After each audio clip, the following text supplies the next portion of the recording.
안녕하세요. 손가락복음 선교의 지휘자 강사입니다. 또한 세계 기독청 소속 강사이기도 합니다. 오신 것을 진심으로 환영하며 해피 바이블을 열어가도록 하겠습니다. 오늘 증거드릴 말씀의 제목은요. 950강 호련 변화의 부활과 변화라는 제목으로 하나님의 말씀을 나눠보는 시간을 갖도록 하겠습니다. 고린도전서 15장 51절을 보시게 되면 보라 내가 너에게 비밀을 말하노니 우리가 다 잠잘 것이 아니요 마지막 나팔의 순식간에 호련히 다 변화하리니 나팔 소리가 나매 죽은 자들이 썩지 아니할 것으로 다시 살고 우리도 변화하리라 라고 말씀에 기록되어 있습니다. 오늘 호련 변화의 부활과 변화인데요. 여기 호련 변화가 나왔잖아요. 이 호련 변화는 아무 때나 이루어지는 것이 아니고 마지막 나팔 때 이루어집니다. 계시록에 나팔이 7개가 있으니까 마지막 나팔은 7째 나팔 때 호련 변화가 이루어진다는 것을 말씀을 드리고요. 죽은 자들이 썩지 아니할 것으로 다시 산다는 것은 죽은 자들은 부활을 한다는 것이죠. 다시 산다는 것은 부활이잖아요. 그래서 죽은 자들은 이제 부활을 하고요. 우리도 변화하리라. 살아있는 자들은 변화를 받는다는 것입니다. 여기에서 죽은 자들이 다시 사는데 육체가 없잖아요. 죽은 자들은. 그래서 영으로 부활을 합니다. 예수님도 육체에 돌아가셨기 때문에 영으로 부활하셨습니다.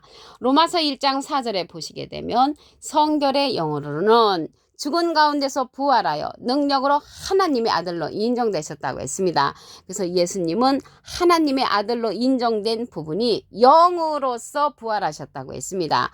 그럼으로써 여기 변화하는데요. 예를 들어서 이 변화가 군뱅이가 이제 7년 동안 살고 있으면 매미로 이제 다시 살고요. 올챙이가 개구리로 변하지요. 또 집게벌레가 잠자리로 변하고요. 또한 결안 속에서 그 병아리가 나오잖아요. 그래서 변화한 그런 모습으로 우리가 그리스도의 나라에 가는 것입니다. 호련 변화 보도록 하겠습니다. 계시록 11장 15절을 보시게 되면 7째 천사가 나팔을 불매 하늘에 큰 음성들이 나서 가로되 세상 나라가 우리 주와 그 그리스도의 나라가 되어 그가 세세토록 왕노로 타시리로다. 그래서 호련 변화가 마지막 나팔이라고 했잖아요. 그때가 7째 나팔인데 7째 나팔 때 그리스도의 나라가 이루어진다고 했잖아요. 그래서 그리스도의 나라가 이루어지는 7째 나팔 때 호련 변화를 받아서 그리스도의 나라에 간다는 것을 말씀을 드립니다.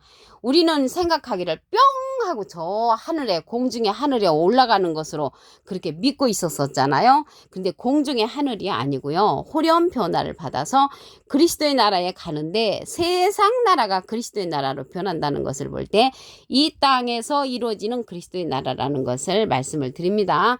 빌립보서 3장 21절을 보시게 되면 그가 만물을 자기에게 복종케 하실 수 있는 자의 역사로 우리의 낮은 몸을 자기 영광의 몸의 형체와 같이 변케 한다고 했습니다. 그래서 예수님의 영광의 몸의 형체같이 변화를 받아서 그리스도의 나라에 호련 변화 받아서 가는 자들이 있다는 것을 말씀을 드립니다. 하나님의 변한 모습이 예수님이죠. 그래서 하나님은 출애굽기 3장 14절에 보시게 되면 하나님이 모세에게 이르시되 나는 스스로 있는 자니라. 그래서 하나님은 스스로 계신 분이신데 하나님의 변한 모습이 예수님으로 진리로서 이 세상에 보내셨죠. 왜 그러냐면 하나님은 영이시거든요. 요한복음 4장 24절에 보시게 되면 하나님은 영이시니, 그래서 하나님의 영이시기 때문에 육체로 예수님이 계실 때 이 세상에 하나님의 모습으로 육체를 가진 예수님을 대원자로서 보내신 것입니다. 하나님의 대원자로서. 시편 118편 26절을 보도록 하겠습니다. 여호와의 이름으로 오는 자가 복이 있으며 우리가 여호와의 집에서 너희를 축복하였도다. 그래서 여호와의 이름으로 오는 자가 예수님이었죠. 예수님. 그래서 예수님은 하나님의 변한 모습으로 나타나셨다는 것을 말씀을 드리고요. 지금은 또 예수님도 가셨기 때문에 영으로 계시잖아요. 그래서 영으로 계시기 때문에 예수님께서 보혜사, 대언자를 보내신다고 했습니다. 요한복음 14장 26절을 보시게 되면 보혜사, 곧 아버지께서 내 이름으로 보내실 성령, 예수님의 이름으로 보내는 성령이니까 예수님은 아니시죠. 그래서 보혜사를 보내시는데 그가 너희에게 모든 것을 가르치시고 내가 너희에게 말한 모든 것을 생각나게 하는 보혜사를 보내신다고 했습니다. 보혜사라는 그러한 뜻은요, 대언자라는 그러한 뜻을 갖고 있습니다. 요한일서 2장 1절 그 중간에서부터 보시게 되면 누가 죄를 범하면 아버지 앞에서 우리에게 대언자가 있으니 곧 의로우신 예수 그리스도시라고 했습니다. 대언자 앞에 조그만하게 3자가 있습니다. 관조 성경 해석란에 보시게 되면 보혜사라고 기록되어 있습니다. 이 보혜사는요, 관주 성경에 이제 보혜사인데 대언자가 보혜사가 되는 거잖아요. 그래서 예수님은 하나님의 대언자 보혜사시고요. 예수님의 대언자는 또 다른 보혜사를 보내주시는 것입니다. 요한복음 14장 16절을 보시게 되면 내가 아버지께 구하겠으니 예수님이 하나님께 부탁을 해서 또 다른 보혜사를 너에게 주사 영원토록 너희와 함께 있게 하시리니 저는 진리의 영이라고 했습니다. 그래서 여기 보내주시는 보혜사는 진리의 성령으로서 예수님을 대언하는 대언자라는 것을 말씀을 드리고요. 요한복음 16장 7절에도 보시게 되면 예수님께서 말씀하시기를 내가 너에게 실상을 말하노니 내가 떠나가는 것이 너에게 유익이라. 내가 떠나가지 아니하면 보혜사가 너에게로 오시지 아니할 것이요. 가면 내가 그를 너에게로 보낸다고 했습니다. 예수님은 하나님의 대언자 보혜사시고요. 예수님의 대언자는 또 다른 보혜사를 보내주신다고 말씀을 드렸습니다. 이러한 또 다른 보혜사는요, 예수님께서 보낼 보혜사라고 했고 진리의 성령이라고 했습니다. 요한복음 15장 26절을 보시게 되면 내가 아버지께로서 너에게 보낼 보혜사 곧 아버지께로서 나오시는 진리의 성령이 오실 때 그가 나를 증거하실 것이요. 보혜사하고 보혜사 성령은 전혀 다릅니다. 보혜사는 대언자라는 그러한 뜻을 갖고 있고요. 보혜사 성령은 진리의 성령이란 말이죠. 예수님은 비둘기 같은 성령을 받으셨지요. 그래서 보낼 보혜사 또 다른 보혜사는 진리의 성령을 받으신 분으로서 나를 증거하실 것이요. 예수님을 증거하는 그러한 성령이라는 것을 말씀을 드립니다. 여기 진리의 성령은요. 요한복음 16장 13절에 보시게 되면 진리의 성령이 오시면 그가 너희를 모든 진리 가운데로 인도하시리니 그가 자의로 말하지 않고 오직 듣는 것을 말하시며 장래일을 우리에게 알려준다고 했습니다. 그래서 진리의 성령은 예수님을 증거하고 모든 진리 가운데로 인도해주는 그러한 예수님께서 보내시는 또 다른 보혜사라는 것을 말씀을 드립니다. 우리도요, 이러한 진리의 성령을 받아서 다른 사람한테 증거를 하고 또 그들이 주님 앞으로 돌아오게 되면은 또 다른 보혜사가 될 수 있다는 것을 말씀을 드립니다. 이러한 진리의 성령은 누구나 받을 수가 있고요. 가르침을 받아야 한다고 그랬죠. 모든 것을 가르치신다는 것을 볼 때 가르침을 받아야 하는 성령이라는 것을 말씀을 드립니다. 우리가 지금까지 받았던 방언 성령, 예언 성령, 투지 성령, 병 고치는 성령은 임하는 성령이었죠. 그런데 유일하게 우리가 가르침을 받아야 하는 성령은 진리의 성령이라는 것을 말씀을 드립니다. 계시록 14장 14절을 보도록 하겠습니다. 내가 보니 흰 구름이 있고 구름 위에 사람의 아들과 같으니 사람은 한문으로 하면 인이죠. 아들은 자입니다. 인자 같으니 예수님하고 비슷한 이가 앉았는데 그 머리에는 금면류관이 있고 그 손에는 이한 낫을 가졌더라. 그래서 낫자루를 갖고 추수하는 자로서 예수님하고 비슷한 이가 출현하는데 그 자가 바로 진리의 성령으로서 예수님을 증거하는 또 다른 보혜사라는 것을 말씀을 드립니다. 예수님은 이제 대언자로서 보혜사로서 하나님의 보혜사 대언자시고요. 예수님의 대언자는 또 다른 보혜사 인자 같은 이로서 출현한다는 것을 말씀을 드립니다. 그런데 여기 손에 이한 낫을 가졌다고 한 것을 볼 때 추수 사명자라는 것을 알 수가 있고요. 요한복음 4장 37절에 보시게 되면 한 사람이 심고 다른 사람이 거둔다 하는 말이 옳다고 했습니다.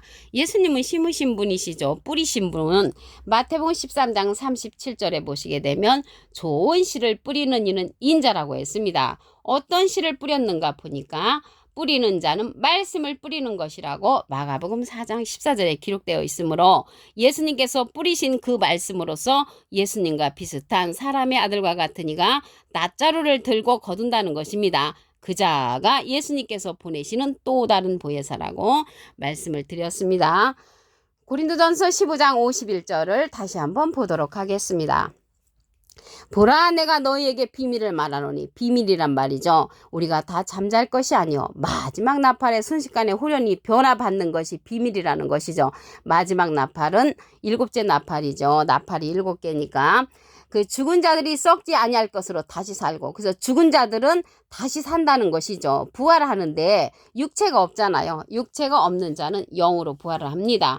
예수님도 육체가 없으시기 때문에 영으로 부활해서 하나님의 아들로 인정받으셨다는 내용을 보도록 하겠습니다. 로마서 1장 4절을 보시게 되면 성결의 영으로는 죽은 가운데서 부활하여 능력으로 하나님의 아들로 인정되신 분이 예수님이시고요. 우리도 변화 아니라, 여기서 변화받는 자들은 살아있는 자들, 변화 말씀을 드렸죠. 결혼 속에서 병아리가 나오는 그러한 변화와 같이 우리가 이 몸 갖고 뿅 하고 하늘로 올라가는 것이 아니고요. 호련 변화를 받아서 갑니다. 계시록 11장 15절을 보시게 되면 7째 천사가 나팔을 불매 하늘에 큰 음성들이 나서 가로되 세상 나라가 우리 주와 그 그리스도의 나라가 된다고 했습니다. 그리스도의 나라가 될 때 우리가 호련 변화를 받아서 간다는 것을 말씀을 드립니다. 빌립보서 3장 21절을 보시게 되면 그가 만물을 자기에게 복종케 하실 수 있는 자의 역사로 우리의 낮은 몸을 자기 영광의 몸의 형체와 같이 변케 만든다겠죠. 변화가 된다는 것을 말씀을 드립니다. 예수님도 하나님의 변화체죠. 왜 그러냐면 하나님은 스스로 계신 자인데 예수님을 이 땅으로 하나님의 대신 보내셨잖아요. 보혜사로서, 대원자로서. 마찬가지로 하나님의 변한 모습이 예수님이시고요. 예수님은 여호와의 이름으로 오는 자라고 그랬죠. 시편 118편 26절에 보시면 여호와의 이름으로 오는 자가 복이 있다고 했고요.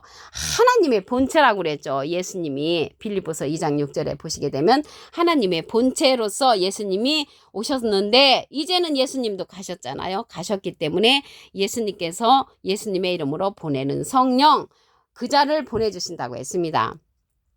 요한복음 14장 26절을 보시게 되면 보혜사 곧 아버지께서 내 이름으로 보내실 성령, 예수님의 이름으로 보내는 성령, 그가 너에게 모든 것을 가르치고 내가 너에게 말한 모든 것을 생각나게 한다고 했습니다. 그래서 예수님의 이름으로 오는 이 성령이 보혜사인데 보혜사는 대언자라는 뜻을 갖고 있다고 말씀드렸죠. 그래서 예수님의 대언자는 또 다른 보혜사를 보내주시는 것입니다.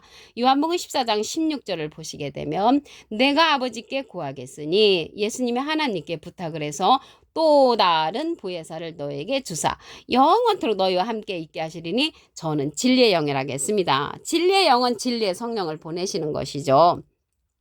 요한복음 15장 26절을 보시게 되면 내가 아버지께로서 너에게 보낼 보혜사 곧 아버지께로서 나오시는 진리의 성령이 오실 때 그가 나를 증거하실 것이요. 예수님을 증거하는 성령은 진리의 성령이고요. 예수님은 비둘기 같은 성령을 받으셨죠. 그래서 예수님이 비둘기 같은 성령을 받으신 예수님께서 진리의 성령을 받으신 그러한 또 다른 보혜사를 우리에게 보내주시는데 그 자가 진리의 성령으로서 예수님을 증거한다고 했습니다. 진리의 성령은 모든 진리 가운데로 인도하는 그러한 성령이고요. 예수님하고 비슷한 이로 출현을 합니다. 계시록 14장 14절을 보시게 되면 내가 보니 흰 구름이 있고 구름 위에 사람의 아들과 같은 이가 앉았는데 그 머리에는 금면류관이 있고 그 손에는 이한 낫을 가졌더라.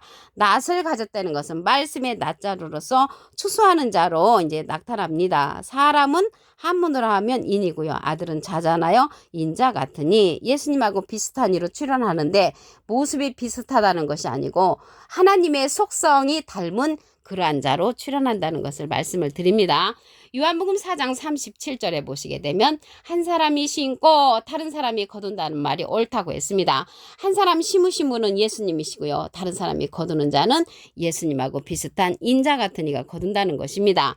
마태복음 13장 37절을 보시게 되면 좋은 씨를 뿌리는 이는 인자요. 그래서 예수님은 씨를 뿌리셨고요. 이 씨로서 거두는 자가 말씀의 낮자루를 갖고 거두는 자는 사람의 아들과 같으니 예수님하고 비슷하니까 거둔다는 것을 말씀을 드립니다. 오늘 950강 후련 변화의 부활과 변화라는 제목으로 하나님의 말씀을 나눠보는 시간을 가졌습니다. 감사합니다.